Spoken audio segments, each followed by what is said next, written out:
Hey everyone, it's Marvin. Thanks so much for listening to Books and Boba. I just wanted to take a quick second to remind you that Books and Boba just launched our Patreon to help support our future endeavors. Rira and I have been running Books and Boba for the last 6.5 years, and we've always talked about wanting to do more, including expanding our content offerings, being able to go to book events and do more coverage.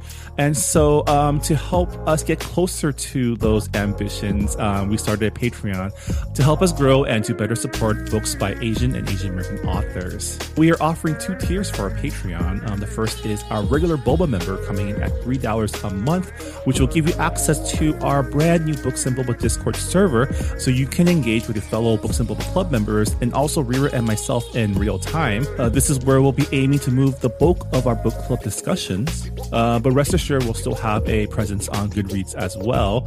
And our premium tier is our Honey Boba member tier coming in at $5 a month, where in addition to access to our Discord server, you'll also get access to our monthly Boba Chats, a bonus podcast where Rira and I and some guests will get together each month and have a more casual discussion on stuff that may or may not be book related, as well as answer some listener Q&A. Honey Boba members will also have access to a poll to help decide an official Books and Boba book pick once per quarter. So if any of that sounds interesting to you, support Books and Boba on Patreon by going to patreon.com/booksandboba. As always, Rira and I really appreciate your support. All right, thanks for listening, and I'm on with the show.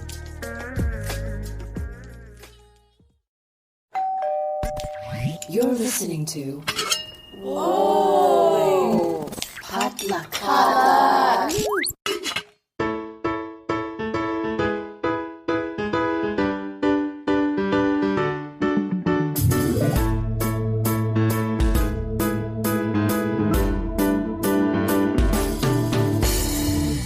And welcome to Books and Boba, a book club and podcast featuring books by Asian and Asian American authors. My name is Marvin Yeh. And I'm Rira Yu.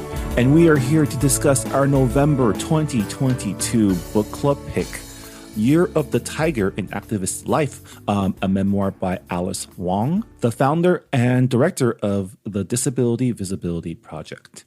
But before we get to our discussion of the book, Rira, how are you doing? How are your holidays going? It was fine. Surprisingly, it was fine. How about you? It was pretty good. As always, I had to go to multiple dinners just because, my wife's family and my family here. We went to the local Brazilian barbecue for my family's Thanksgiving, and it was not a good experience. Oh, no. Yeah. You know what it is? I think it's just I've gotten too old for all you can eat stuff. It's not even that I don't eat enough. It's just, I want some better quality in my life these days. and what you're saying is you're bougie now. I'm bougie now, even though you're bougie and you can't go back. With my Thanksgiving, it was just my nuclear family. I didn't go to Dan's family's Thanksgiving this year, and. What happened was I walked into the house and immediately I had to cook. Oh, no.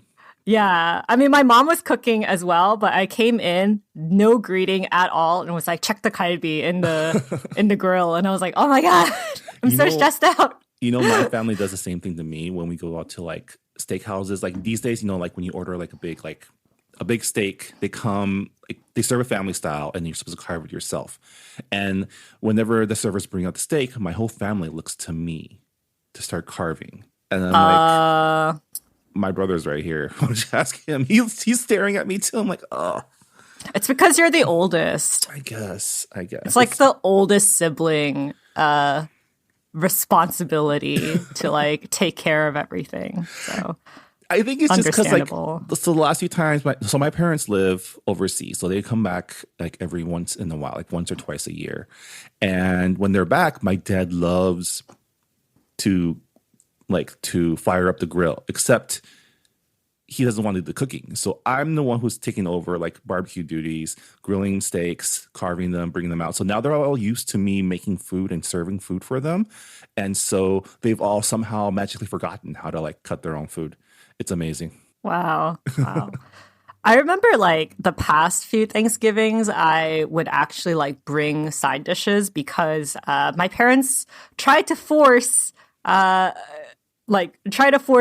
to like eat meat and stuff because Dan is pescatarian. And a lot of Asian families are like, what do you mean you're vegetarian? Like what about meat? So we're always worried that they don't have enough food for him.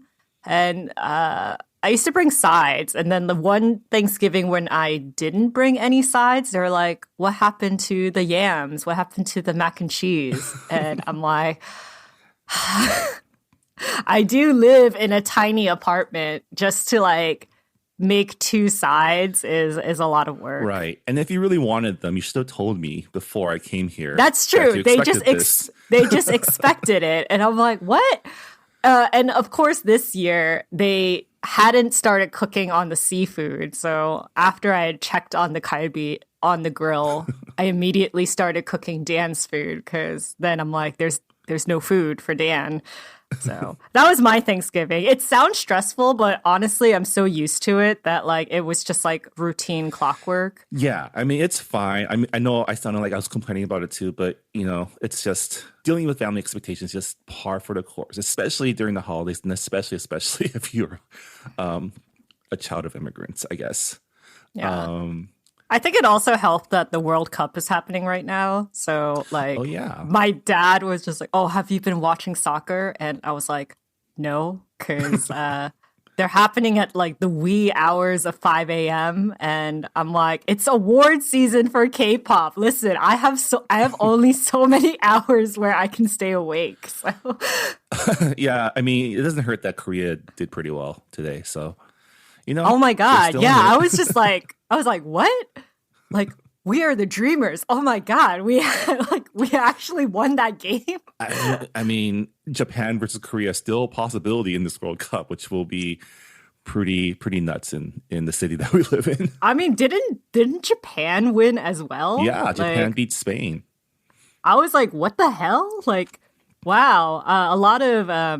A lot of twists in this World Cup. I mean, the Asian countries tend to do pretty well during like international competitions, like in both baseball and soccer. So they're never out of it, which is fun. It's fun to have like go Asian moments in like international sports because then like, you're challenging everyone's assumptions and expectations about what an Asian can be, which is kind of a perfect segue to our book club pick for this month because it is a book that does challenge your assumptions, your expectations, and your preconceived notions about what you take for granted.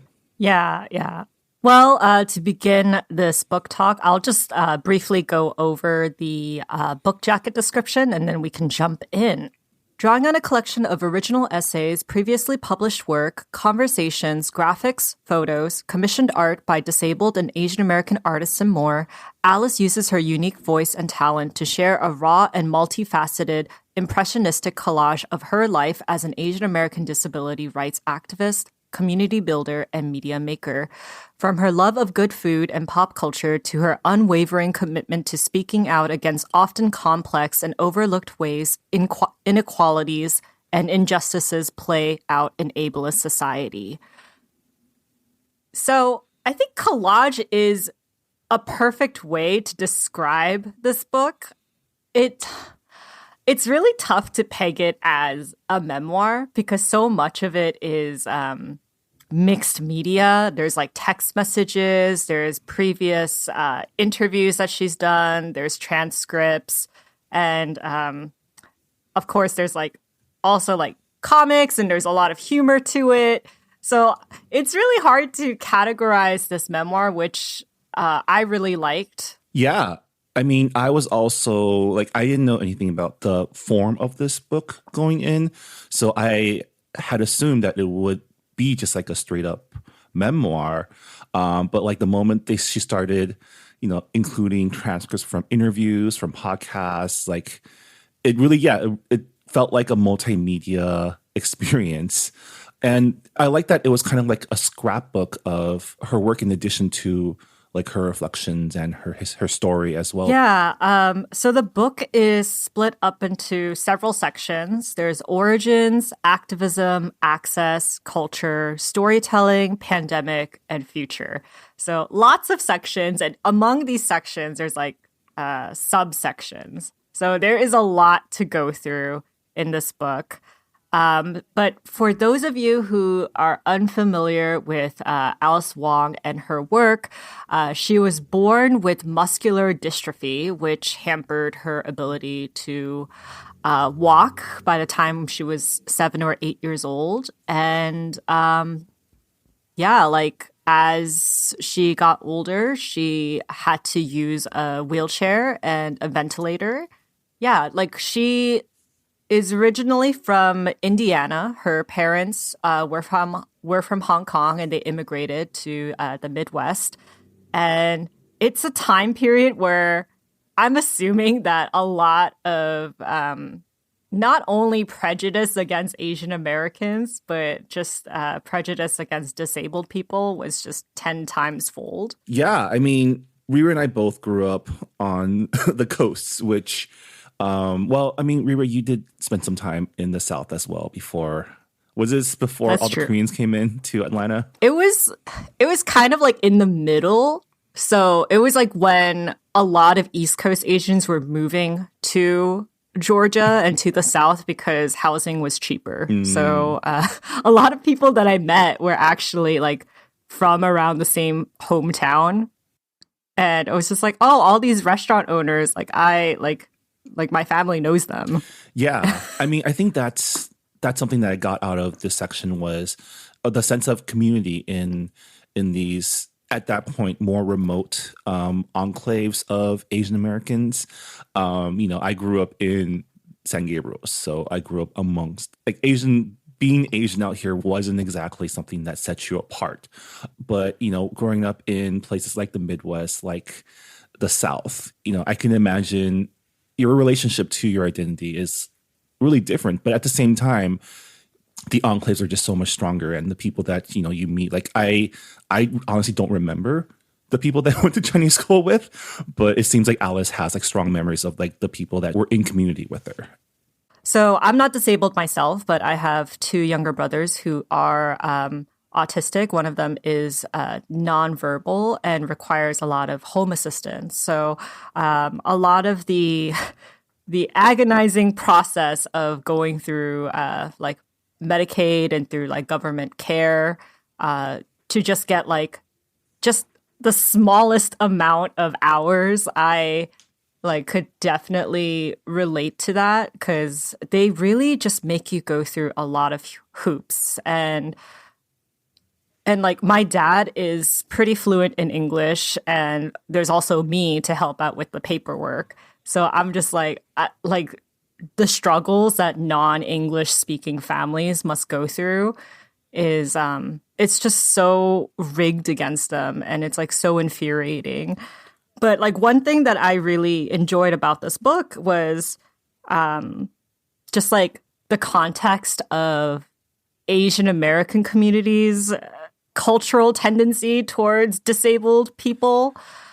Yeah, I mean, something that was really heartwarming is the fact that it seemed like Alice got a lot of support from her family, her parents, and her sisters. And, you know, going in code, that's something that, you know, I wasn't sure was going to be the case because of like the cultural stigmas in like especially East Asian society, right?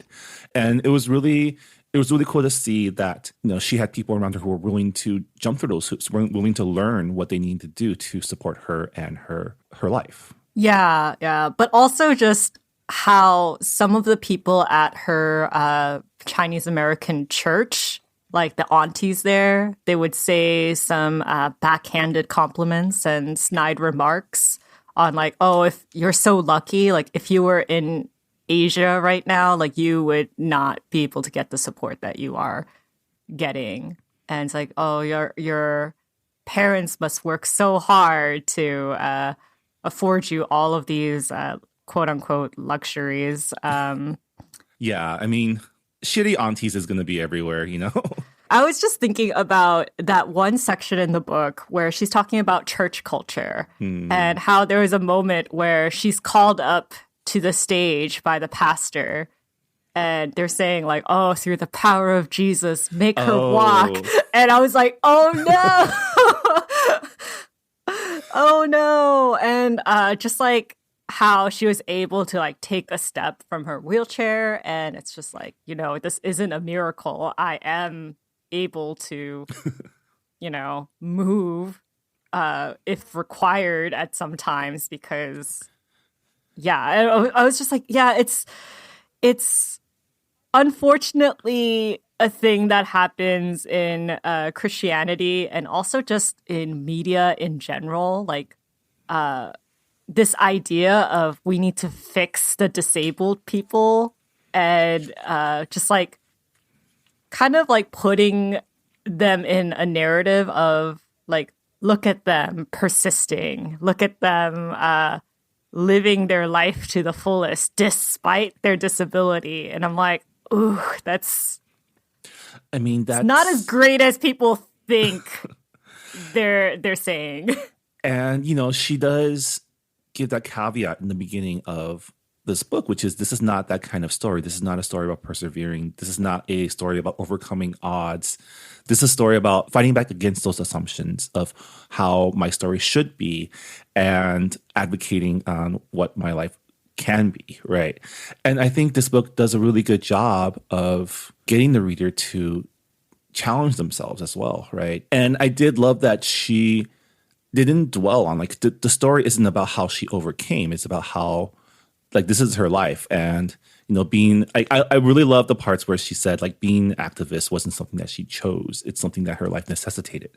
And, you know, we say that again, like, you know, the way that our experiences intersect with hers is in terms of being Asian American in the States and how that constantly puts us in the position of an other, and that also necessitates us to be activists for ourselves because we have to fight back against like certain assumptions about who we are based on popular media, based on stereotypes. And for her, that's just one part of what she struggles with, because she also struggles with, you know, a more fundamental othering, which is like not being able to do like what quote unquote able-bodied people can do, like walk and breathe. There's a piece in the book, I think it's probably somewhere in the middle, where she does a questionnaire and they ask her what she's thankful about. And one of the things is she's thankful for being born when she was born, because she is living in a time where she can survive and be relatively independent, right? She's dependent on like people to help her, but she's able to make a living using her own skills and talents. Yeah, so Alice was born in the early 1970s. So her parents immigrated to Indianapolis in 1973, and she was born in 1974. She's the eldest daughter, eldest child. And the American Disability Act came out in 1990. So there was this huge period where there was just no government standard on how to make things accessible for disabled people, like buses with like lifts, elevators with horizontal buttons. Like that was not a thing.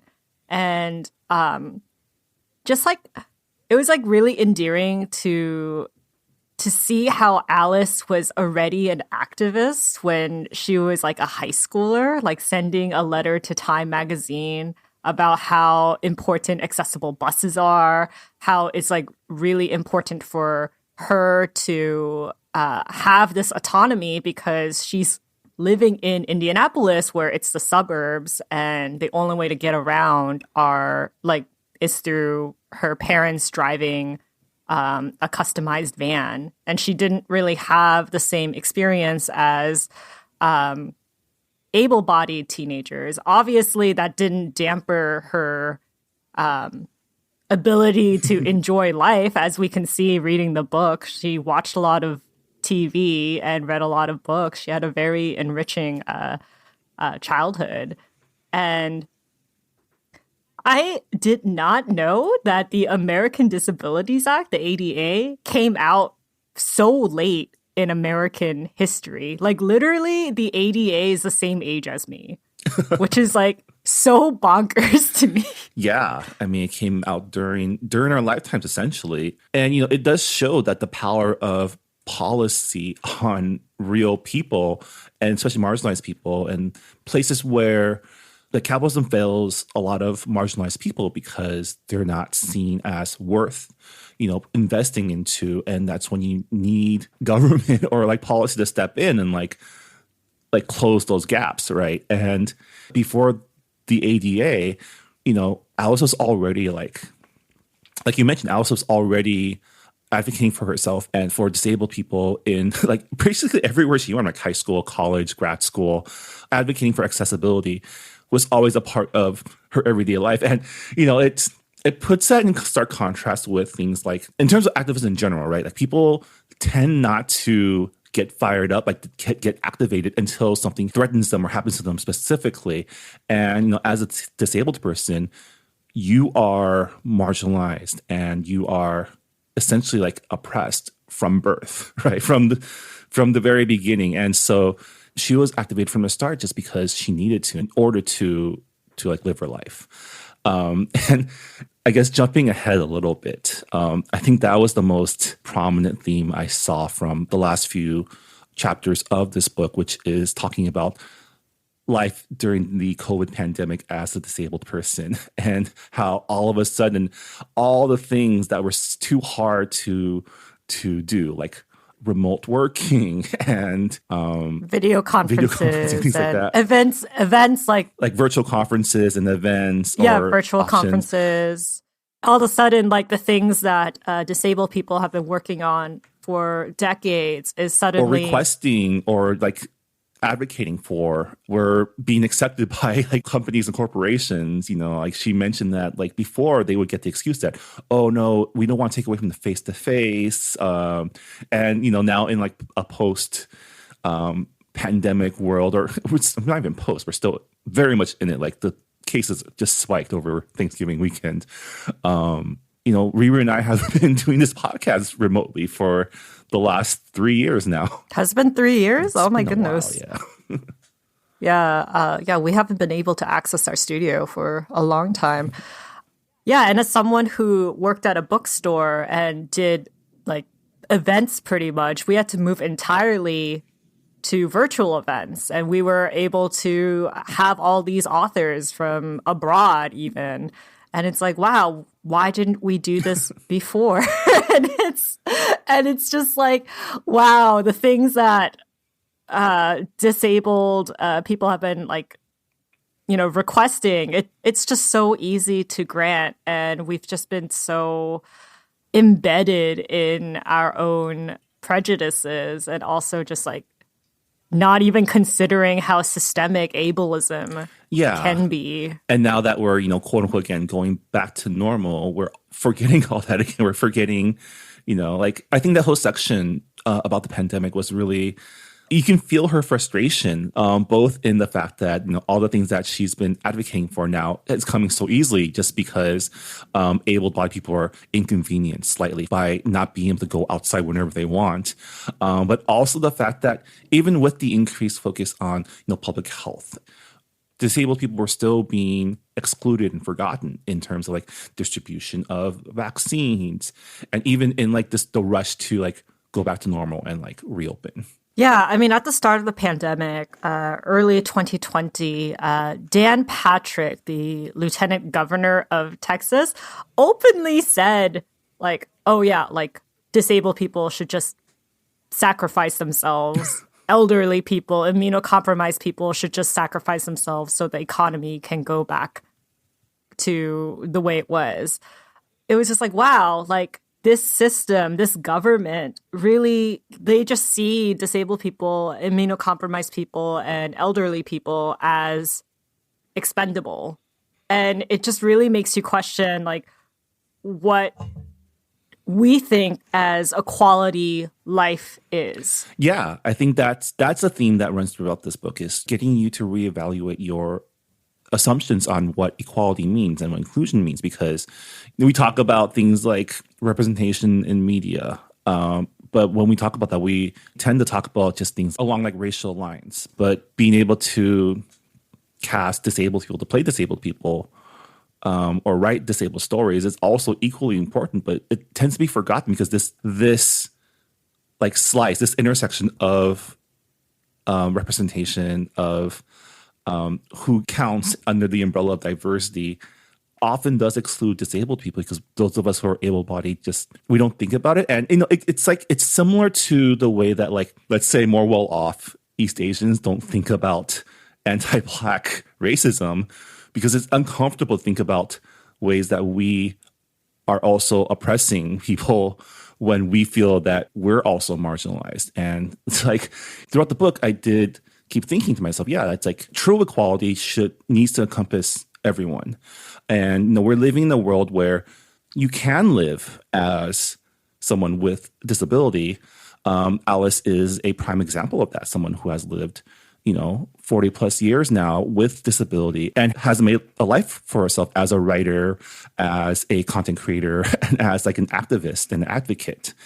And I did like the fact that Alice spent time in her book kind of doing the things that, we often say that we shouldn't need to, which is, teach people how to be better at inclusion and equality, and things like, making sure disabled voices are heard, making sure that you consider disabled people when hiring or when creating things. Like, something that has been on my mind for a while is how to include transcription for our podcast. And, a lot of it comes down to just budgeting. Like Rira and I do this as a labor of love. We haven't really, tried to monetize that much. And the money that we do make off of Bookshop and, our small merch sales really do go to cover hosting costs for the show.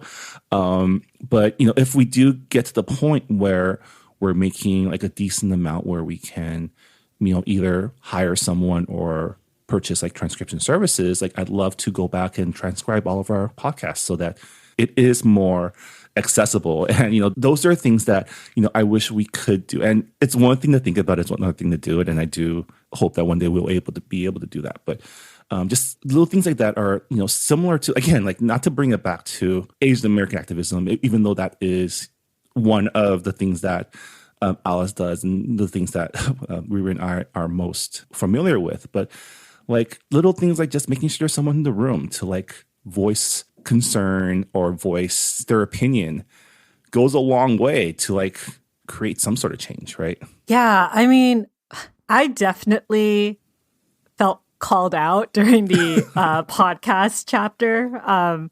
Of course, like it's really like an ongoing process as an able-bodied person to dismantle my internal ableism and to really think about like accessibility for other people. And, transcription is something that I had thought about for a really long time. And I was just like, well, we don't have the budget or we don't have the time to do it. But in retrospect, we should have baked that into our plan, like from the very beginning. And, like I am considering like, okay, what is a way where, like, how can we make our podcast more accessible to people who are looking for the type of content that we're producing? And really, like, I had not known about like my own prejudices about disabled voices on radio and how there are people who are disabled who are in the podcast spaces, but they're encouraged to talk in a certain way, talk in a way that is quote unquote pleasing to the ear. And that is a prejudice because it is asking people to pretty much mask their accent, mask their, like if they have like a breathing equipment that helps them speak, like they're automatically considered not pleasing to listen to. Like we come up with excuses of like, oh, like people can't understand what they're saying. And it's just like, well, maybe they should work harder. maybe like maybe there should be closed captions. Maybe there should be text to help people listen to radio or consume radio.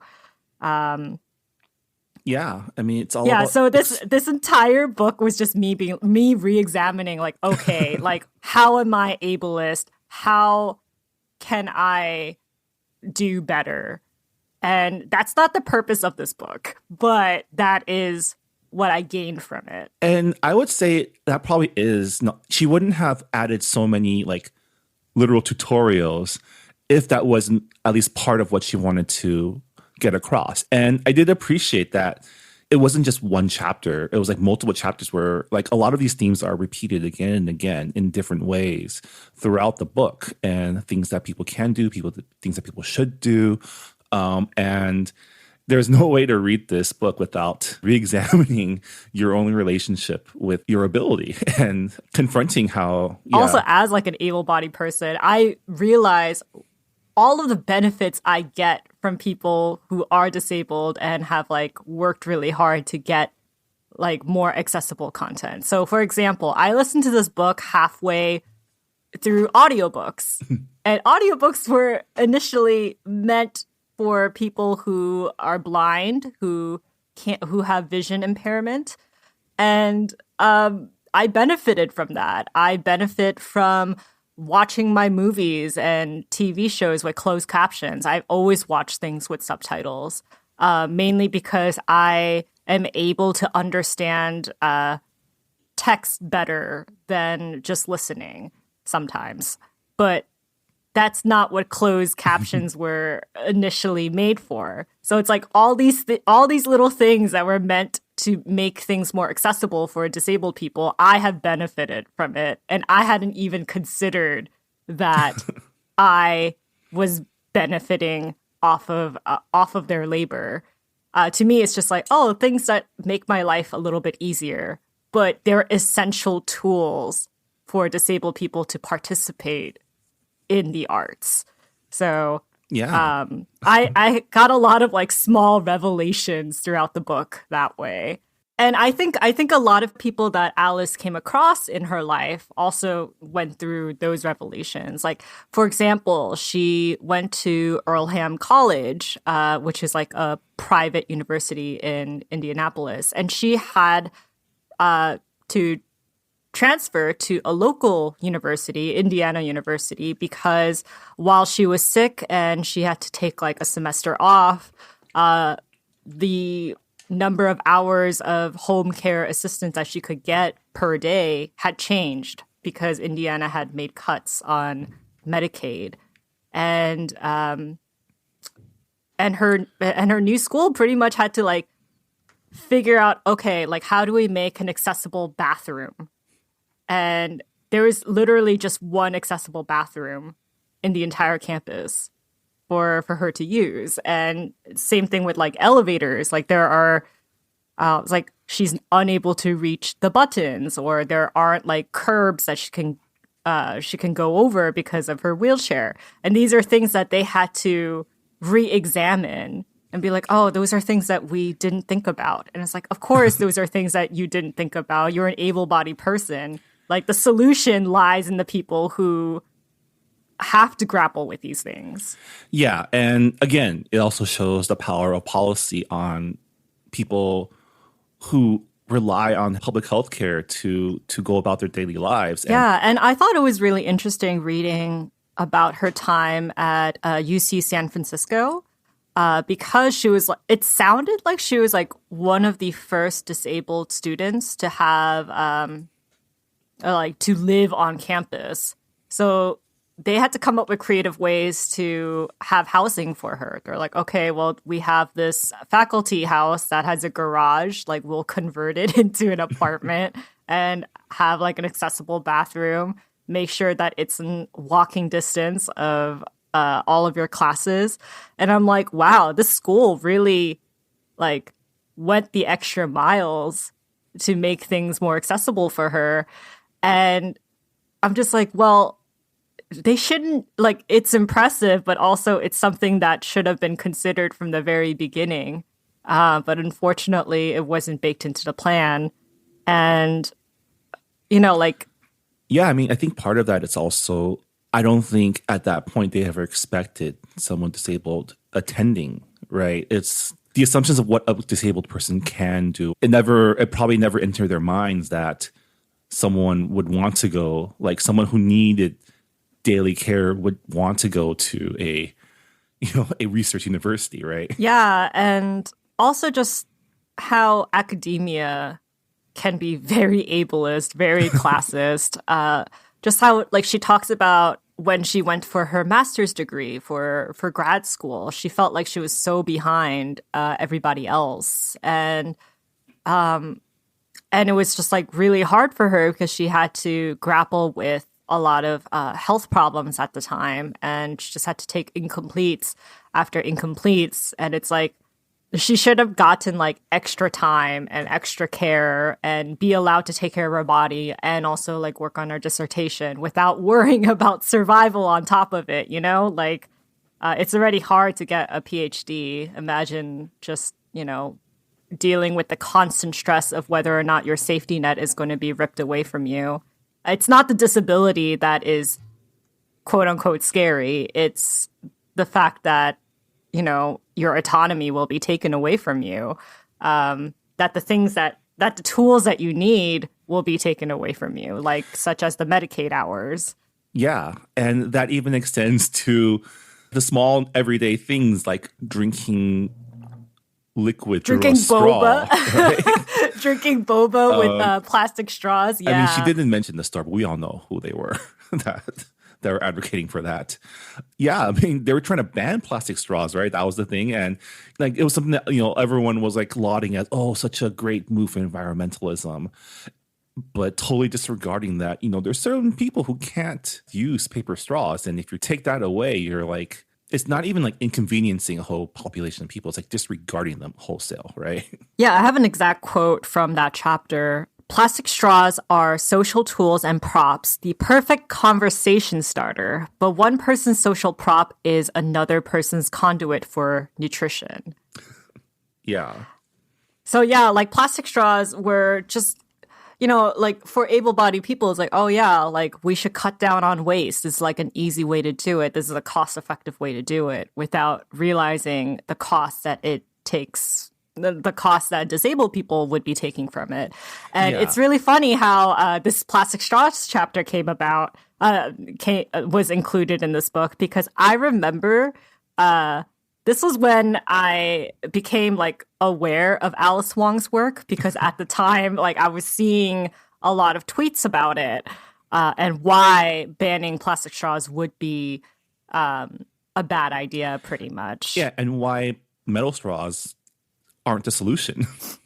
No, they are not the solution. And it just like reminded me of how like recycling and just like waste management, that's like we put a lot of blame on the individual, telling them like, oh, you should, you know, be more eco-friendly with your waste. But I'm like, how about the companies, the corporations, like do better in making eco-friendly products and biodegradable things?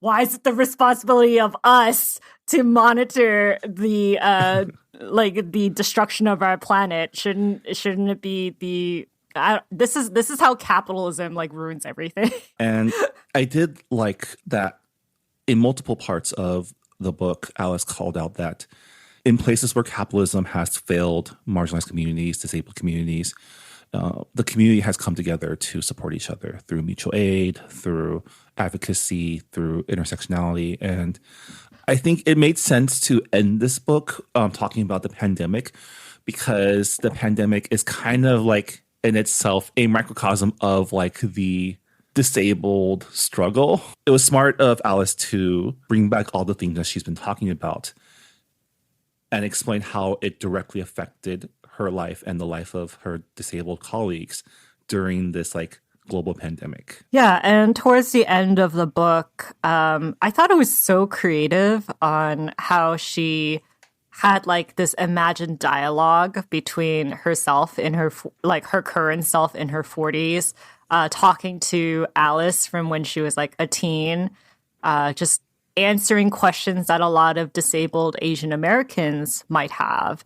And she also has a letter directly to like young Asian American disabled people, being like, "Hey, I got your DMs. I don't have all the answers. I don't want to be a role model because that's, role models are.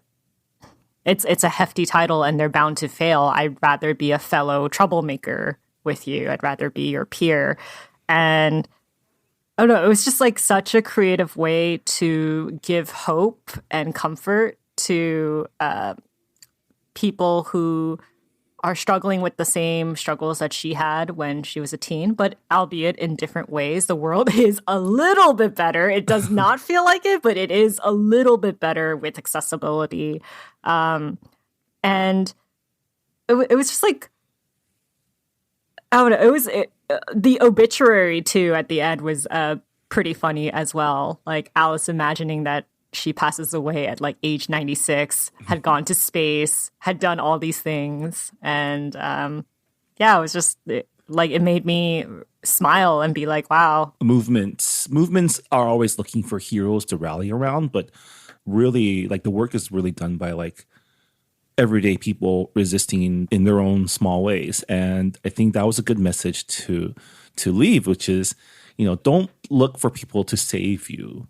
We all need to be saving ourselves. And I think that's true in any movement and struggle is it's the individuals have more power than you think.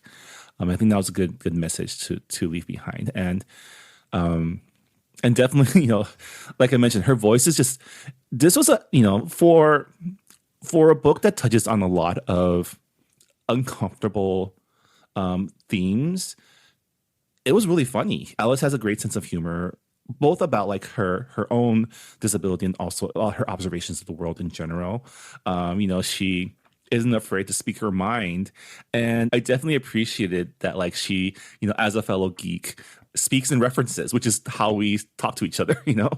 How she like mentions X-Men, that X-Men, Teen Titans, being like, "Oh, I'm a cyborg," and it's like, yeah. Like, that's true. Cyborg in Teen Titans is, technically a disabled character, but readers don't really see him that way. They see him as a superhero. Like a cool robot man. Yeah, cool robot man. And I really liked how Alice repeatedly calls herself an oracle in the book. She's like, society sees me as broken, but I see myself as an oracle who is powerful and able to do all these things. And I was just like, that's also a reference to Oracle, the character in the Batman comics who is disabled. I know, Marvin. Okay, I too am a geek, so I did get the reference. So we've talked a lot about her disability activism and advocacy, but a large part of this book was also her talking about culture. And not just geek culture, but also, Chinese culture, her culture.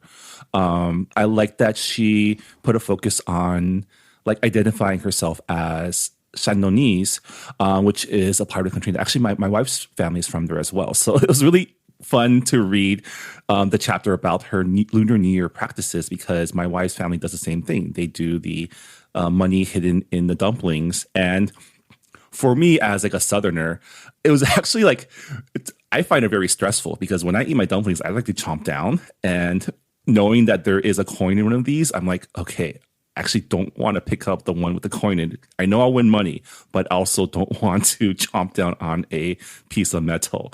But it was really fun to see like this cultural specificity in like the way that she also talks about her Chinese culture. Like, what did you think about all those, like the more cultural parts of the book? I mean, I learned a lot because I never knew about money dumplings. It's so specific in, I wouldn't have known that was like a Northern Chinese practice.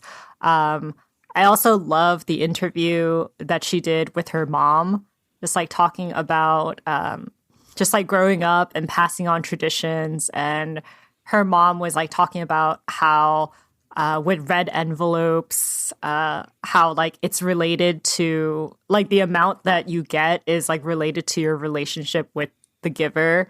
And it was just like, wow, like I was like learning a lot. And didn't really know like there were very specific customs that differ from Southerners when it comes to Lunar New Year. Yeah, I think, when she was talking about how people have different amounts of hongbao money for different people, in my family, and I don't know if this is like a universal Chinese thing, but the amount of money also has to do with like the keeping of accounts between families.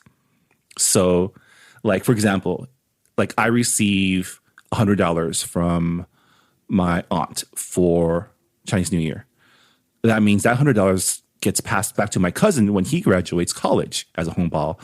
That money gets passed back to, my brother as like his graduation money. And like it's a constant keeping accounts between families to make sure you never like it's never out of balance. Yeah, I don't know if Koreans are that exact in their accounts between their families, but yeah, definitely the amount that you give is related to your relationship. That is the same in Korean culture. When you go to weddings in Korea, like your ticket into the banquet hall is usually like the amount of money that you're giving to the couple. And, it's really funny because all of the weddings that I go to, I always give like an envelope of money. Yeah, that's just how Asians are, though. Yeah, I was really surprised that like non-Asians don't do this. They just like put in cards being like, congratulations. And I'm like, what? Like, you're not going to give them money? I mean, weddings are so expensive. I mean, for my wedding, we had people like ask what we wanted. Like, do we have a registry? Like, no, we don't have a registry. Just give us money. Like, no, what are you talking about? That's like the difference between American culture and Asian culture, right? American culture is just like, oh, giving money is like so gauche, Like you want it to be personalized. You want to give them something that, it's that thought went into it. And it's like, no, money is the most thoughtful thing that you can give. Yeah. Also, just like the etiquette of, like, to me, it's just proper etiquette because they are paying for your food and your drinks. I'm like, well, at the very minimum, I'm going to pay the amount that they spent on me as an individual, as a guest. So I always pay at least like $200 to cover the food. I mean, that sounds very generous.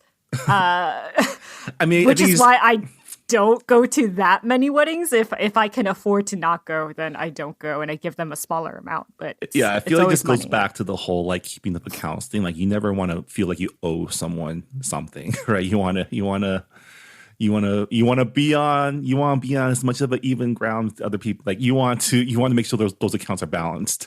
But I did love, like in true, I guess, Asian American media fashion, that food was a huge part of this book as well. Like lots of recipes, lots of descriptions of food. Yeah, I love the recipes. I love the chuk recipe that she had. Like the staple of all Asian dishes. It doesn't matter which Asian culture you come from. There's always some kind of rice porridge. Of course, people had a lot of time during like the first year of the pandemic. Like people were learning how to use their Instapots for the very, very first time. And I really enjoyed a lot of the food aspects. I enjoyed, one of my favorite parts of the book was like the cat comic about like how to live like a cat and how that's equal to, like taking care of your health and not giving a shit about like society pushing their own boundaries and agendas on you. It's just like, it's important to take care of yourself. And I thought that was like a really cute way to relay that message. Yeah. I too wish I could live like a cat without with no fucks given. That is like my goal in life. That would be amazing. Just have someone take care of you. Just have the world take care of you, or / not care about what the world does. Actually, I correct my previous statement. It's not about like having no fucks to give. It's about setting boundaries.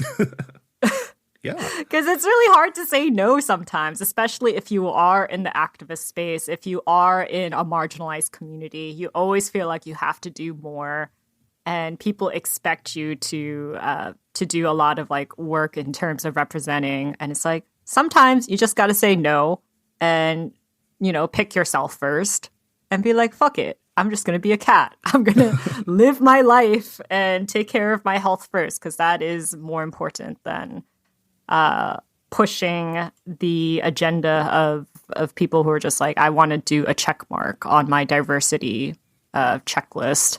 Yeah.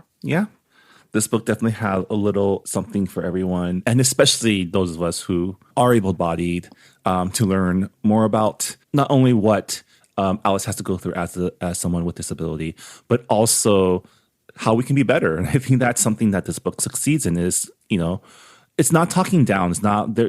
We feel called out, but that's just because we're shown ways that we could be better. And I think that's something that this book accomplishes really, really well. Also, the importance of snack breaks. I love how she emphasized that, being like food is very important. Taking breaks is very important, especially when you are an activist. So, when I do work, it's actually taking a break from my snacks. So I really related to the procrastination part in her book, being like, procrastination is like my thrill. It's like the kick that I get because I can't do like motorcycle racing or whatever. And I'm just like, I too am a major procrastinator. And I think that's mainly because I have generalized anxiety disorder. And it's just a lot easier for me to procrastinate because I'm just not in the right headspace. So as we get closer to the deadline, I'm like, okay, all of the barriers that I had put up beforehand because of my perfectionism, because of my anxiety, those are all down because now I have to get everything done. Now you have to do it. Now I have to do it. And it's just like, at that point, it's like done is better than perfect. Well, any last thoughts about Year of the Tiger in activist life? It was a very unexpected read because of just like the number of mixed medias. Like there were like text messages and transcripts, and it was a really informative and entertaining read.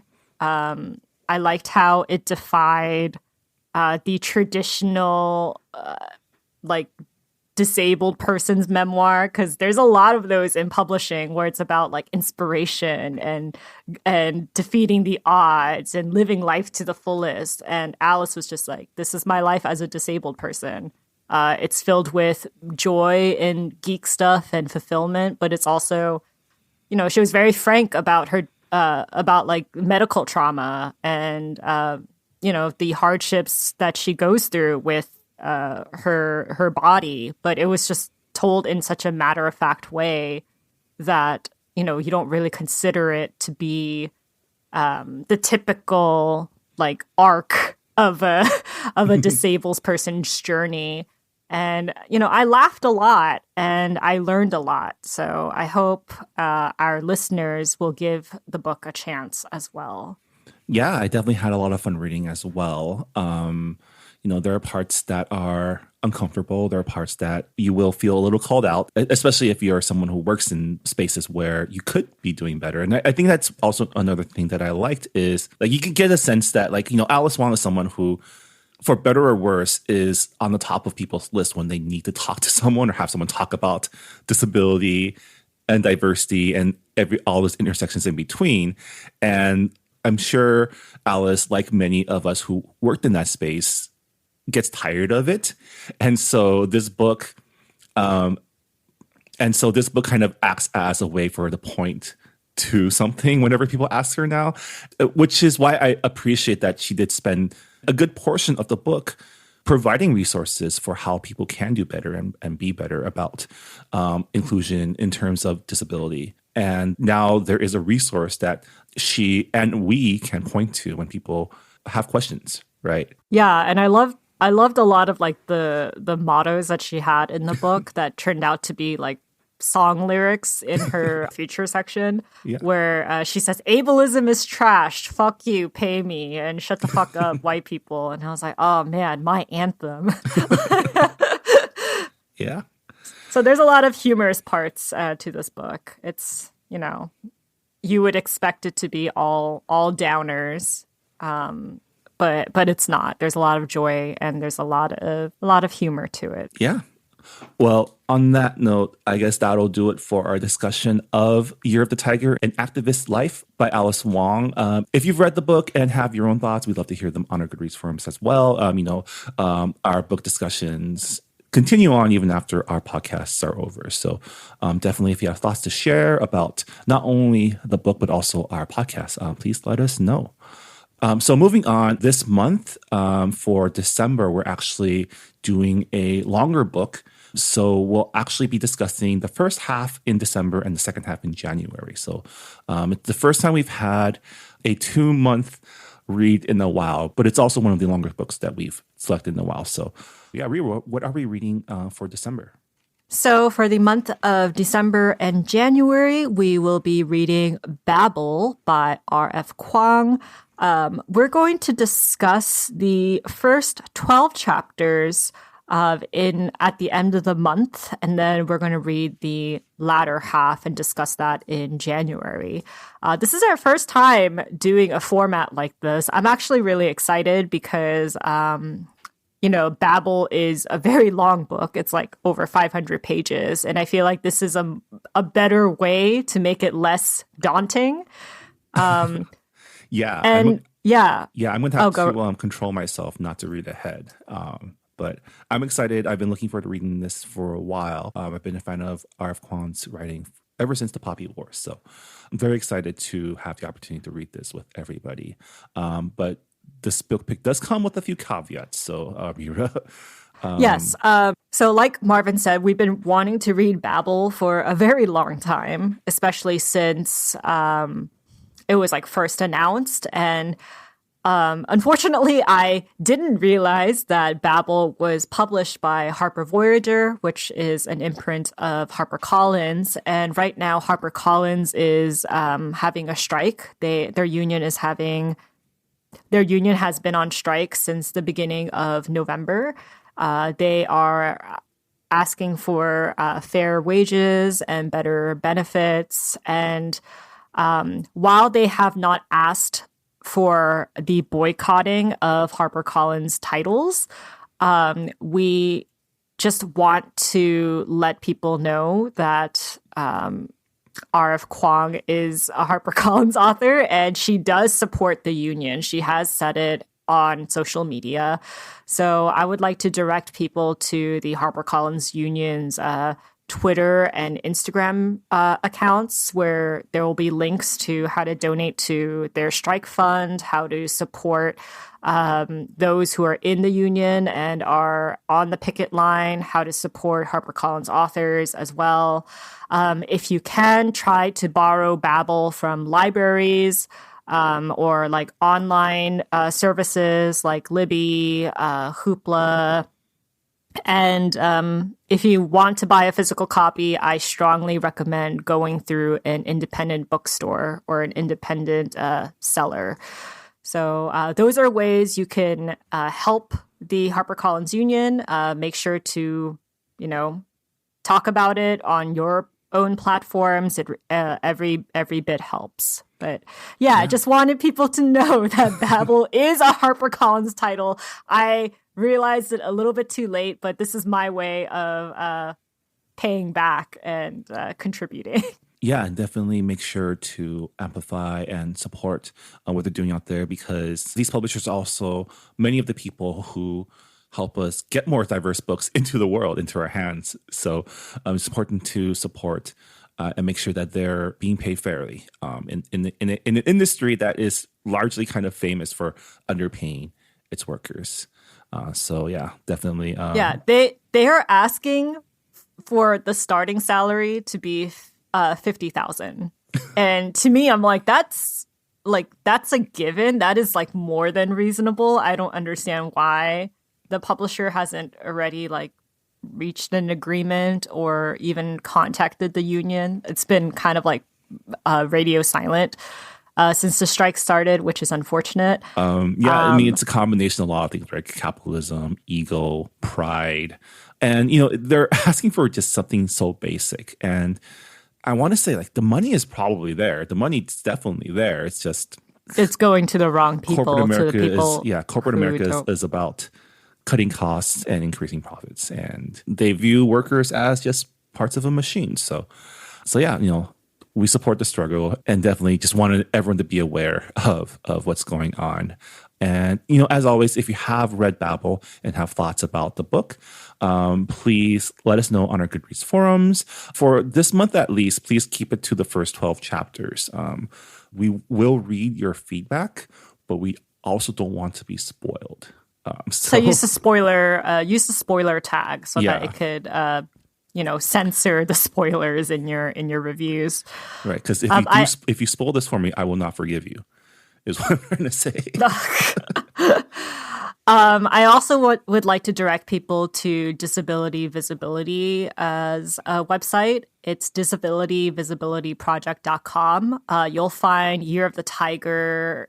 You'll find resources for Year of the Tiger. There's a discussion guide. It's very detailed. And there's also a plain language summary of the book. So those are some extra things that you can find on the website. And I'm sure there's also more events, more virtual book events on this book, because it came out in September, I would say. So the book tour is still ongoing. So there's a way for people to learn more about the book and talk to people in the disabled community about this book. So check out the website. Yeah. And with that, that'll do it for this episode of Books and Boba. As always, you can support our book club by purchasing merch and books on our online stores. You can find them all at booksandboba.com. I think a Books and Boba sweatshirt or a t-shirt would be the perfect holiday gift for avid listeners. but regardless, wishing everyone a happy holidays. And yeah, we'll see you all next time. Bye, everybody. Bye. Thanks for listening to Books and Boba. This podcast was hosted by Marvin Yue and Rira Yu and edited and produced by Marvin Yue. Follow the book club on Twitter and Instagram by going to @BooksandBoba and engage with us on Goodreads on our Goodreads group. You can also check out past episodes of the podcast by going to booksandboba.com and by subscribing to us on your favorite podcast app. Don't forget, you can support Books and Boba and Asian American authors by purchasing books at our bookshop.org account. Check out the link in our show notes and also at booksandboba.com. Books and Boba is a proud member of the Potluck Podcast Collective, a collective of Asian American hosted podcasts featuring unique voices and stories from the Asian diaspora. Learn more about the collective and check out our fellow Potluck shows by visiting the website podcastpotluck.com. Thanks for listening.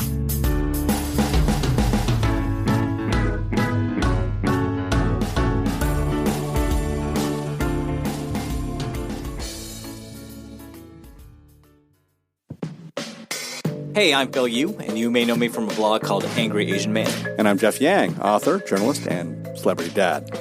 We host a podcast called They Call Us Bruce, an unfiltered conversation about what's happening in Asian America. Each week or so, we host a discussion about some of the most vital and interesting topics in our pop culture and our community, bringing in guests who are shaping and informing this thing called Asian America from Hollywood to D.C. and beyond. We got media, entertainment, food, family, politics, representation. The good, the bad, the WTF of it all. So check us out wherever you get your podcasts or at theycallsbruce.com. Peace. Peace.